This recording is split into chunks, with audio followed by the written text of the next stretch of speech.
प्रदेश के बाराबंकी जिले के पास बसा है एक छोटा सा गांव मुरदिया। शांत सीधा सादा गांव, लेकिन एक राज छुपाए हुए। गांव के कोने में एक पुरानी हवेली है, टूटी फूटी वीरान। दरवाजे टेढ़े, दीवारों पर जाले और हर कोने में पसरी हुई खामोशी जो किसी दबी हुई चीख की तरह लगती है।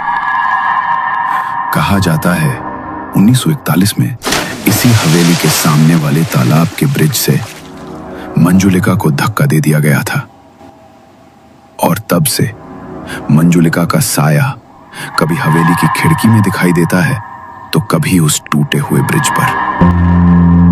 कई लोगों ने उसे देखा है, लेकिन जिसने भी उसे देखा, अगली सुबह उसकी लाश उसी तालाब में तैरती मिली।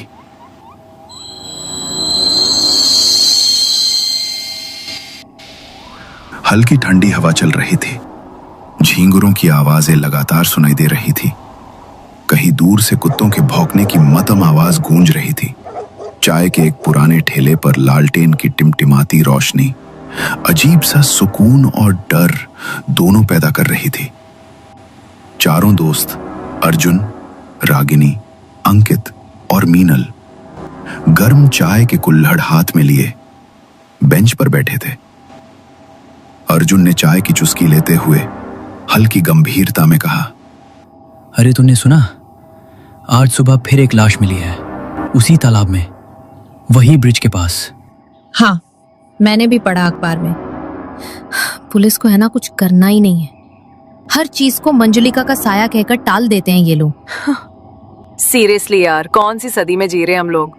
आज भी लोग भूत प्रेत आत्मा इन सब चीजों पे यकीन करते हैं। कितना अंधविश्वास है, सब अनपढ़ों की बातें हैं। तभी उस ठेले के पास एक बूढ़ा आदमी आता है जिसकी कमर जमीन की तरफ झुकी हुई है, चेहरा झुर्रियों से भरा हुआ और आंखें जैसे अंदर समा गई हों।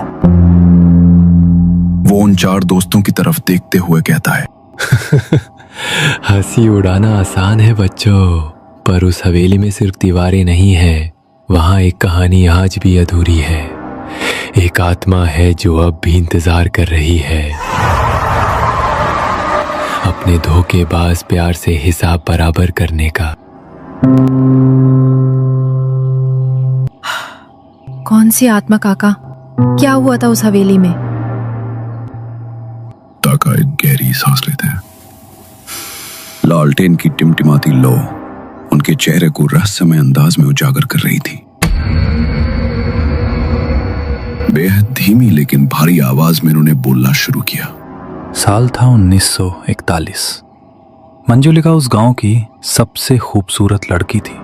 उसकी आवाज में ऐसी मिठास थी जैसे कानों में घंटियों की मधुर सी आवाज खुल जाए, और चेहरा जैसे चांद खुद जमीन पर उतर आया हो। मंजुलिका को कृष्णा से प्यार हो गया था। दोनों एक दूजे के बिना रह नहीं सकते थे और एक दूसरे में ही अपनी दुनिया देखते थे, लेकिन किस्मत को शायद ये मंजूर नहीं था। समाज ने उन्हें एक नहीं होने दिया। मंजुलिका की शादी बचपन में ही तय हो चुकी थी। घर वाले जिद पर अड़े थे और समाज तो जैसे दुश्मन बन गया था। एक दिन मंजुलिका ने कृष्णा से कहा, अगर साथ जी नहीं सकते तो कम से कम साथ मर तो सकते हैं।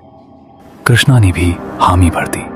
दोनों ने रात चुनी हवेली के सामने वाला पुराना ब्रिज और नीचे बहता गहरा तालाब। मंजुलिका ने कृष्णा का हाथ थामा और आंखों में आंसू लेकर मंजुलिका ने तालाब में छलांग लगा दी, पर कृष्णा वहीं के वहीं खड़ा रहा।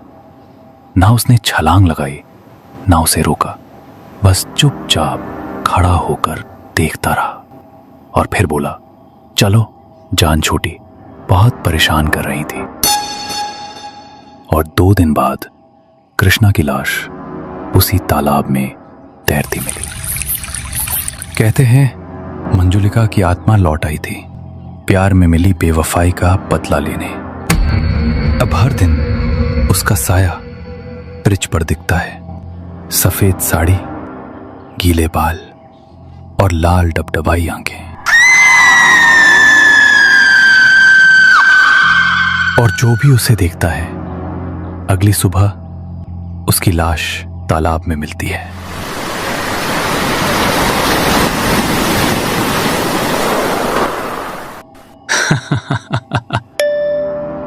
यार क्या स्टोरी सुनाई काका ने। मतलब सीरियसली, इतनी डिटेल, इतनी फीलिंग। अगर ये मूवी बनती ना तो थिएटर में सीट से चिपक जाते सब। पूरा फर्स्ट डे फर्स्ट शो वाला हिट होता। खाई, सच में एकदम जबरदस्त स्टोरी थी। हॉरर, थ्रिलर, सस्पेंस, प्यार, सब कुछ था। और वो आत्मा भी। और जिस तरह काका ने बताया, हर सीन मेरे दिमाग में विजुअल बन रहा था। नेटफ्लिक्स पे आता तो मैं बिंज वॉच कर डालती। और इस स्टोरी का प्लॉट, उफ भाई, सच में ऐसा लगा जैसे कॉन्जरिंग और डीडीएलजे की शादी हो गई हो। एक तरफ भूत, दूसरी तरफ इश्क। वो मंजलिका का ब्रिज वाला सीन ना, सुनते सुनते मेरी चाय ठंडी हो गई। काका ने ऐसा डायलॉग मारा कि मैंने तो कुल्हड़ नीचे रख दिया।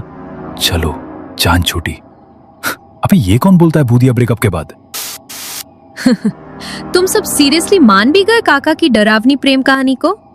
मतलब प्यार, धोखा, ब्रिज, आत्मा और फिर क्लाइमेक्स में चलो जान छूटी। काका को ऑस्कर दिलवा दो कोई। ऑनेस्टली कहानी सॉलिड थी, एंटरटेनमेंट फुल ऑन था। लेकिन भूत प्रेत, कम ऑन गाइस, वो सब तो सिर्फ ओवर एक्टिव इमेजिनेशन है। मुझे तो लग रहा है काका नेटफ्लिक्स बिंज करके आए हैं। गाइस, चलो तो फिर आज मीटिंग फिक्स करते हैं मंजुलिका के साथ।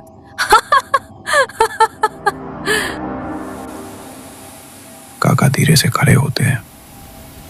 उनकी आंखों में चेतावनी साफ झलक रही थी।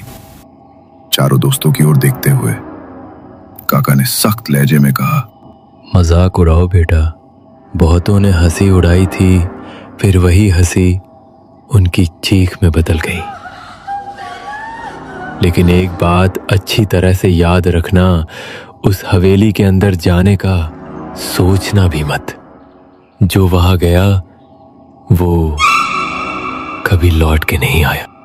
सावधान बच्चा, हवेली जाग रही है और तेरी किस्मत भी। हंसो, लेकिन एक बात कान खोलकर सुन लो। जब डर मजाक बनता है तो सबसे पहले हंसी ही गायब होती है। चलो फिर मंजुलिका को जाकर खुद बताते हैं, हम डरते नहीं और डरावनी कहानियों पर यकीन भी नहीं करते। और अगर सच में भूत मिला तो मैं उसी वक्त रील्स बना दूंगा।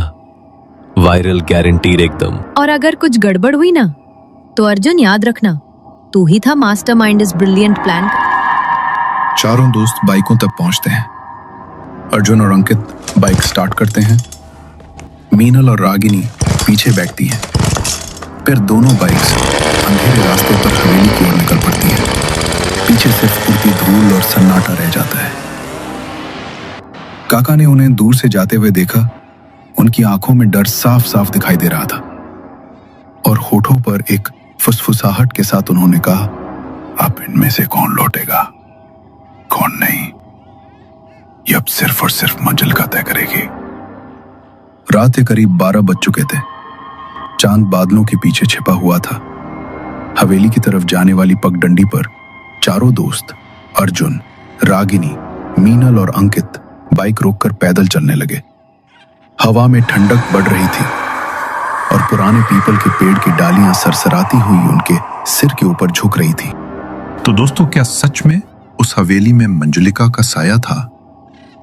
क्या हुआ उन चार दोस्तों के साथ? जानने के लिए सुनिए अगला एपिसोड।